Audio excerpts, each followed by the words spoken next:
My name is Mateusz Tomaszkiewicz and I'm a principal narrative designer at Gwent project.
So, Gwent is a card game set in the Witcher universe. It was first introduced in the Witcher 3 Wild Hunt as a minigame, and now, after many pleas from the players, after many emails and Twitter messages, we have decided to make a standalone version of it.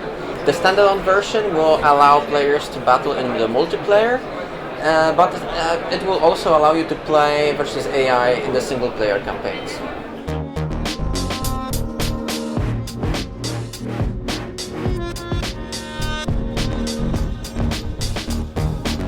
Well, there were a lot of versions, basically, they weren't super crazy. People just took the rule set from the original Witcher, they took the artwork, and they made their version that can be played against other players. The one I played, I only saw one of them. It was it was done on a website. You could just log in, and you could just choose any of the decks from the base game and play against other players. It was pretty cool, but the game wasn't designed to work against other human opponents. It was done, balanced in a way that you play against the AI, basically. So, yeah, that's how it was. Close ranks!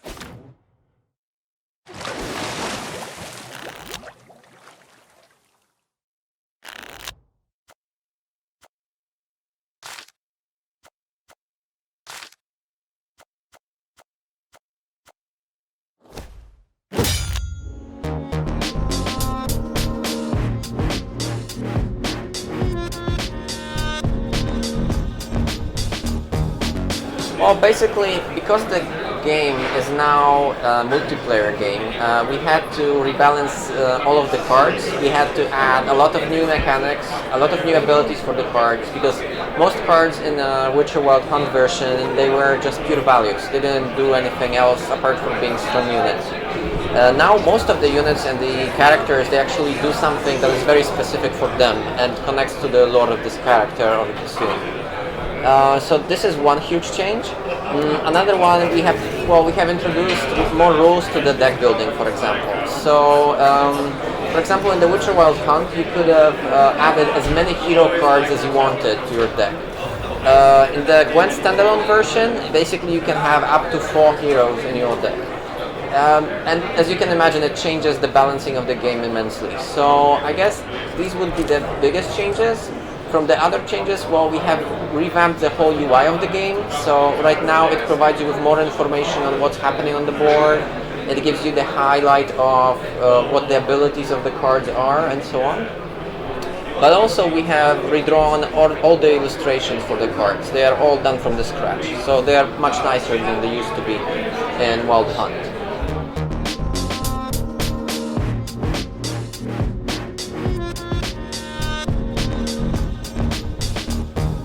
Well, I mean, there are 2 versions of every card. So basically there is a normal card, which is just an illustration, and there is the premium card, which is the 3D modeled animated card, basically. So you can see it animating on the board once you play it, you see it on the preview and so on. It's purely cosmetic change, so it doesn't change any of the stats of the cards. It's basically vanity.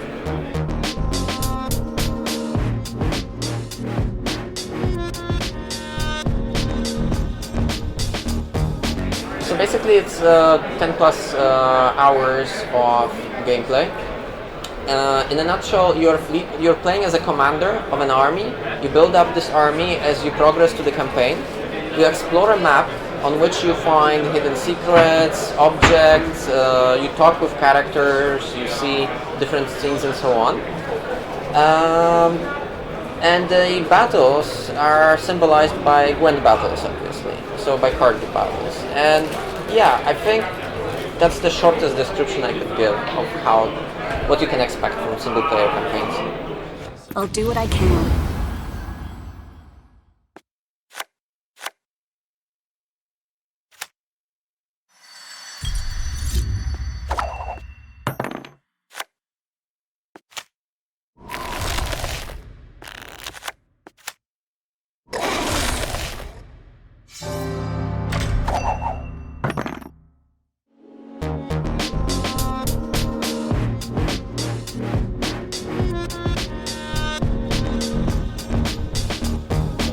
Well, we are using characters that appeared in the games. We are using characters that were in the books, but we are also designing a lot of new characters that basically are suited only for the reasons of these stories, right?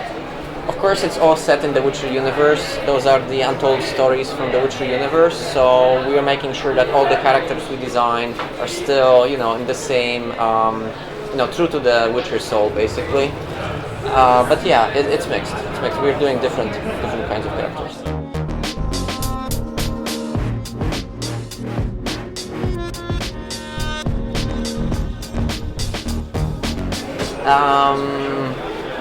Yes, so most of the characters will basically be played by the same actors, especially the most known characters. But sometimes, for the production reasons, some actors might not be available for recordings. In these cases, we replace the actors with different actors. But you can expect most important actors to be played by the most important characters to be played by the same actors as in the game.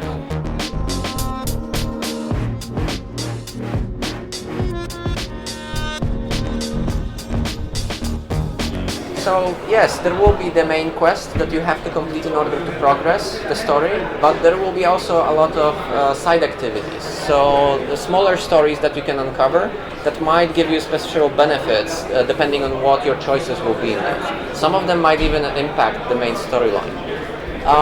In terms of the impact, well, for example, you might meet some characters that will join your army, or you might do something that will, make some of the characters from your army to leave. And basically, it's all based on choices and consequences.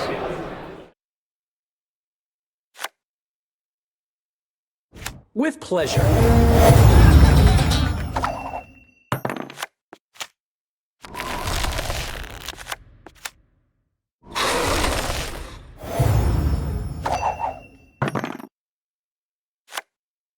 I'll manage. Don't you fret. Elves must die!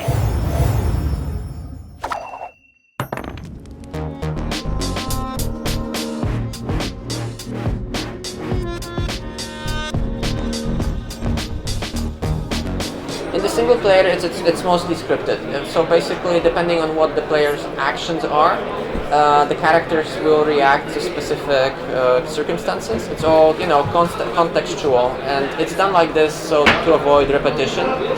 In multiplayer battles, basically the players will be able to react to specific things that happen on the board. But this is something we are still working on and that we will show in the future.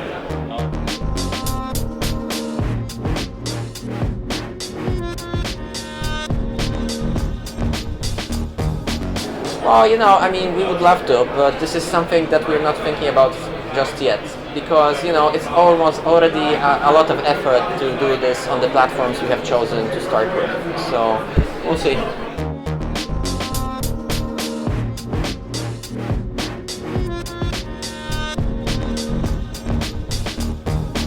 So, we are first releasing on PC and Xbox One. Later on, we will release on PS4. We haven't announced the release date yet, but we are releasing closed beta in October 25th, so you can already sign up for closed beta and help us improve the game and give us your feedback. Okay, thank you very much. Thank you. In the land of the Witcher, your army will be tested at every turn. Harness powerful forces of nature. Unleash terrifying beasts on your enemies. Or plant spies within their ranks. What will be your mightiest weapon? What will be your most cunning prey? Join